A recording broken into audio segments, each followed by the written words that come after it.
Here we have our good place to start computer, but running on the 6700K instead of the 6600. For comparison reasons, we're using the 6600 i5's CPU cooler, just to get a good feel for how much more cooling this one actually needs. And we're keeping it at stock clock rates here, which means we're running at about 4 gig, but we're turboing to 4.2. And with that, the highest we saw was 58 degrees Celsius, and we're sitting at between the 17 and 19 degrees Celsius just in Windows, and this is in a 17 degrees Celsius room, so it means in Windows it stays excellently cool. Now, for comparison purposes, we ran UserBench and 3D Mark here, and we'll later run PC Mark as well. In the setup we're using here is the one with the 970 G1 Gaming. So it is the first generation of our 2K gaming PC, basically. Now, if we look at the top here, we got a gaming score of 78, whereas with the 6600 we got a gaming score of 76. So as we've explained elsewhere, it's not a huge effect on gaming, specifically the CPU. In terms of a desktop, we got a 71% score here, whereas with the 6600 that dropped all the way down to a 63%. And for workstation, we've got a 57% score here, whereas with the 6600 we were only at a 46% score. Now if we go down a little bit into details, it's saying we're performing below expectations because, well, most people who buy these CPUs overclock them, so the average result for the CPU is an overclocked one. So what did we see here? The total CPU score, we've got 96%, whereas with the 6600 we had 85.2%. Our single core performance really is impressive at 101% compared to 87% of the 6600. But very interestingly, this has got a 100% score for a quad core, but the 6600 actually got a 102% score. This is, as I've explained in some areas with choosing the CPU,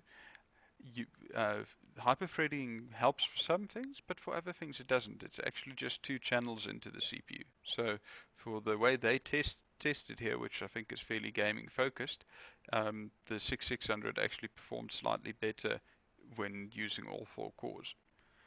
Okay, now if we swap over to 3D Mark, we got on Firestrike a score of 10,591, which is quite a bit up from with the 6600. With the 6600 we were looking at a 9,657, so we're up about 900 points from the 6600, but most of that will come from the physics score.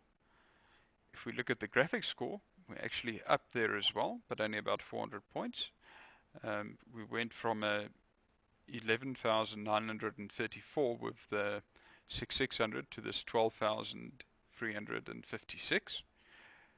So it does help a little bit when you get to this level of graphics cards.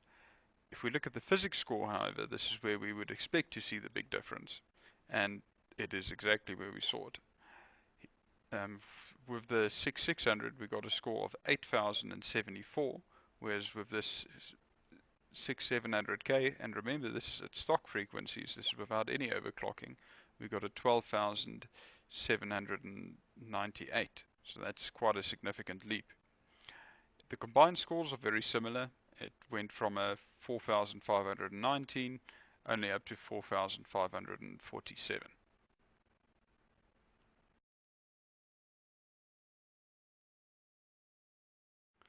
Here we have the 6700K on the Good Place to Start platform, but running on Gigabyte EasyTunes overclocked setting. This is a very conservative overclock. Basically, the default one is 4 gig, but with 1 core at a time it allows it to go to 4.2. This one just allows all 4 going to 4.4. But at this point you're not really increasing voltages or anything much, so you're not getting too much extra heat. You get a little bit, but this is considered a very safe overclock for the CPU, and this is what you can't do on the locked processors. So what we saw running through the same thing through user bench and 3D Mark, we got a peak of 61 as opposed to 58, so it's only about 3 degrees Celsius higher. Temperatures at idle, it's a little higher as well, but again it's within 3 or 4 degrees Celsius, so not too much. If we look at the user bench results, we've basically got the same gap on gaming as we did between the 6600 and the 6700K. We got an additional 2% again by doing the small overclock. In terms of the desktop, we went from 71% to 75%, so again a nice little leap. And from the workstation went from 57 to 61. So again, it's quite nice. If we look at this now you'll see now we're performing in the 82nd percentile. So now we're performing more where the 6600 was comparing to the build. So it's probably saying a lot of the users are running on this specific setting or somewhere in between. But normally with this motherboard and RAM we get a little bit higher than the average anyway. So it's odds are this is what most people run their systems at. The CPU score was 85% for the 6600, and the CPU at standard was 96. Here we've got 106 now, so we gained about 10% in that measurement. The single core performance was 101%, now we got 110%, which is excellent. The quad core performance was 100%, now we got 113%. So it gives you sort of a feeling for how much extra performance you get with the small overclock. And remember, this is all still on the 6600's tiny standard cooler, and we're getting temperatures which are perfectly okay. If you look at Firestrike, your overall score is basically the same. Graphics scores a little higher, about 300 higher, but not. No, it's lower actually. The graphics score is lower on that. It's a bit of a odd one, but it is sort of small enough that you get those kind of variances. But where you'd expect the difference to be is here, and that is again where it is. We jumped from 12,300 to 13,700, so we got an extra 100 on the physics score, which is the thing that's CPU bound here. For comparison, we now have 4960X. This is a 6-core processor with hyper-threading, just to put CPU performance and overall platform performance into a little perspective. This one is quad channel RAM instead of dual channel RAM, and we're running it at the same frequency as we did on the 6600 and the 6700K. Clock frequency we're running is 4.4 gigs, so same as what we did on the overclock with the 6700K. Got a dual slot liquid cooler on here. This is the 130, 140 watt class processors, so they do generate a bit more heat, but you can see we've kept nice and cool at 53 degrees Celsius. If we look at user bench, compared to the 6600, we've gone from 78% to 119 for desktop performance, from 71 to 91 for workstation, from 57 to 90. The gaming is a little irrelevant because for the specific test we have the 980 Ti in there, whereas the other one was using the 970. But what is relevant is the CPU results. We got 104% here, which is actually a bit higher than the 96% of the 6700K, but it's lower than the overclock to the same frequency 6700K, which got 106%. Single core performance we've actually got quite a bit lower than, because it's 2 generations older than the 6700K. That one was at 101 and 110% compared to this one's 96. Quad core performance we'd expect to still see the same. We were actually a little bit better. We were in between about right in the middle between the standard clock and the overclock performance, but the multi-core performance, the 6700K got 100, and the 4.4 gig got 110, whereas here we got 137, which is logical because of the extra cores the CPU has. Now, if we look at 3D Mark. As I said, the overall score is a little irrelevant because that is with the 980 Ti. Out of interest though, this is a very comparable score to what you would get with a 1080. So with the 980 Ti, the clock frequencies we're using here, we've actually basically got 1080 performance. But the one we're interested in here is the physics score. Now let me just give you a quick run through in percentage terms to put it in perspective.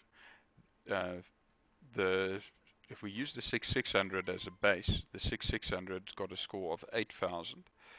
Then the 6700K got 58% higher with the 12,800 basically.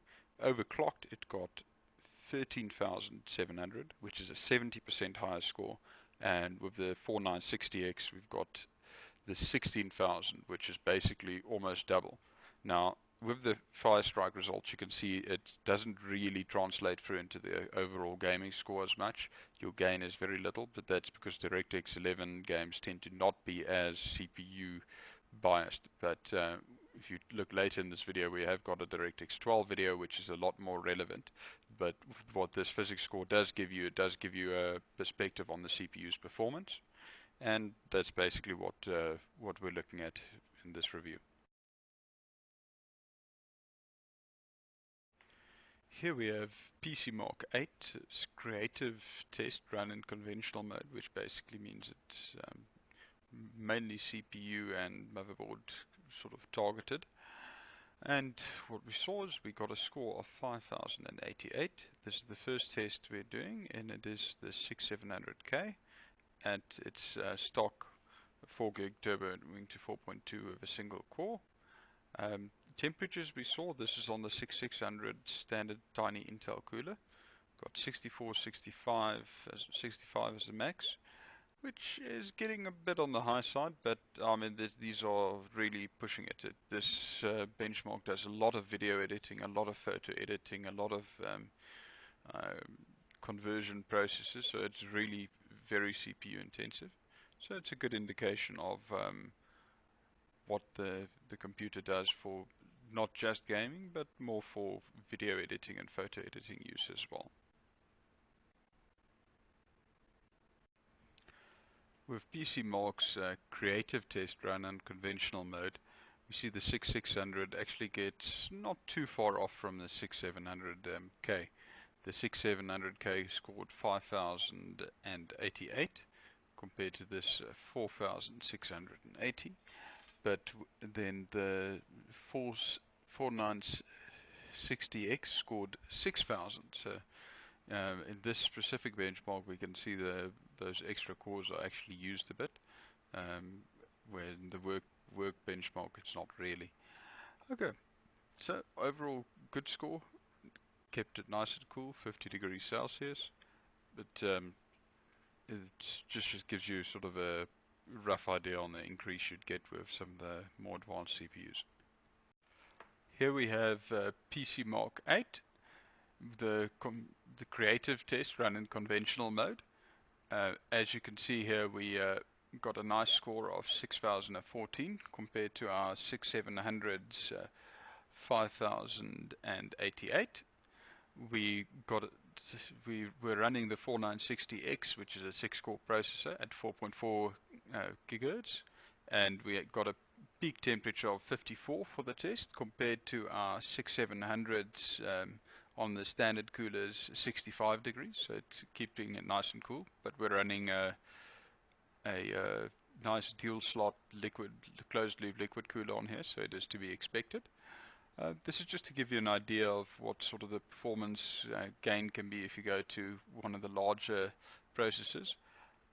In real world terms, with how much you notice it, it's very relative. Where you really do notice it is if you're looking at something like doing a bit of video editing, like specifically with the videos we're doing here and uploading to YouTube.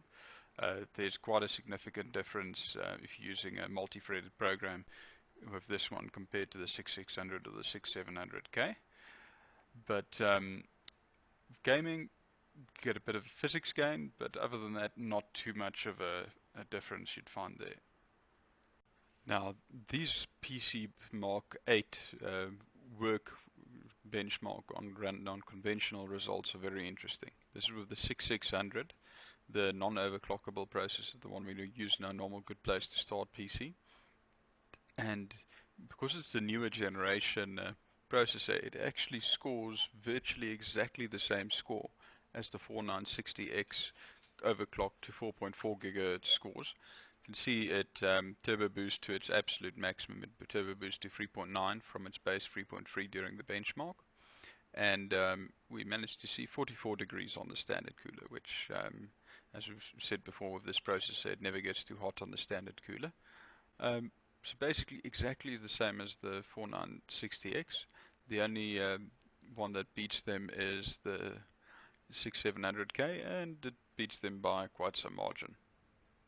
It seems like PC Mark 8's work benchmark on conventional settings seems to favor the newer generation processors, as this 6700K at standard clock frequencies has actually outperformed the 4960X at a higher clock frequency. So it seems like there's certain things built into the newer design processors which this benchmark utilizes. We got a 3634 compared to a 3460 on the 4960X, and our temperature is very similar, also 50 degrees reached, but remember this is on the 6600 i5's tiny little Intel cooler, so it really performed incredibly well in this specific benchmark. And here we have PC Mark 8's work test in conventional mode as well, where we are running a 3460. This is still on our 4960X at 4.4 gig. For this test, the highest temperature we saw was 52 degrees Celsius. So again, it stays nice and cool, and same thing on the graphics card, stays nice and cool, but it did actually never really saw that the test stressed the system too much, but well, I suppose the idea is that you could just compare to the other CPUs. New time spy benchmark. This is a Directx 12 benchmark, and we're very interested in this one because as we've seen in some of the games like Ashes of the Singularity, Directx 12 really uses a lot more of the whole computer's resources. So what we're very interested to see is the CPU more of a factor when running Directx 12, and this will be very important for future compatibility and something you should consider when deciding how you want to spec your computer. This first benchmark we have here is actually our good place to start computer with the 980 Ti G1 Gaming. So on our website that would be the 2K Ultra Gaming PC, which in practice can run everything basically on high, almost any current games anyway, at 4K as well. So as a bench, what we've got is we've got 5034 there. This is the combined score. The graphics only score is 5443, and then what we're very interested in here with the i5 6600 is the CPU score of 3531. So let's compare it to a few other configurations, and then that'll give us a bit better of an idea what we're sitting with here. Time Spy, this is the Directx 12 benchmark, running on our good place to start platform with the 6700K and the 980 Ti in this case. Now, because it's DirectX 12, we wanted to see how much of a boost does it get with a bigger CPU. So from the 6600 to the 6700K, we went from a CPU score of 3531 all the way up to 4972. This is actually a 40% increase, so that's very impressive. And the overall result of that is we had a 6.3% increase in total in the total gaming performance benchmark from 5034 to 5352. Let's have a look at what happens if we run a mild overclock on the CPU. Here we have time spy again, but again on the 6700K, but with a mild overclock. Here we've overclocked it to 4.4 gigahertz from the stock 4 gigahertz. And what we've seen is instead of a 6.3% jump over the 6600, we now get a 7.8% jump. So it did help a decent bit there on the overall score.